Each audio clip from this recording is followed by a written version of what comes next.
უკვე მე-7 წელია მარნეულში სენსორული და მრავლობითი დარღვევის მქონე ბავშვთა ცენტრი ფუნქციონირებს, სადაც ამჟამად 50-მდე ბენეფიციარი ჰყავთ. აქ აღსაზრდელებს 2 პროგრამით ემსახურებიან. ეს არის ჯანდაცვის სამინისტროს ადრეული განვითარების ქვეპროგრამა და სენსორული დარღვევების მქონე ბავშვების პროგრამა.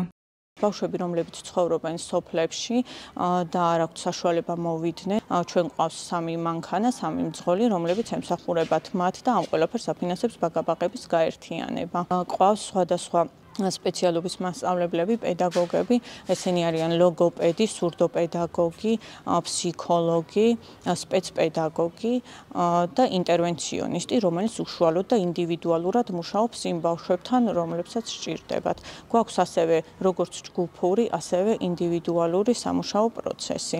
როდესაც ბავშვი გაიკეთებს შეფასებას, ეს შეფასება შეიძლება გაუკეთოს ნევროლოგმა, ანუ თბილისში ფსიქიატრმა, შემდეგ ამ დოკუმენტს ფორმა 100 ბავშვის დაბადების მოწმობას და მშობლის პირადობის მოწმობას მიიტანენ სოციალურ სააგენტოში, რომლებიც გადასცემენ ჯანდაცვის სამინისტროს და შემდეგ ჯანდაცვის სამინისტროდან მოვა ვაუჩერი, სპეციალური ვაუჩერი 12 თვიანი, რომელსაც მოიტანენ ჩვენთან, დავარეგისტრირებთ და დაიწყება მუშაობა უკვე ბავშვთან.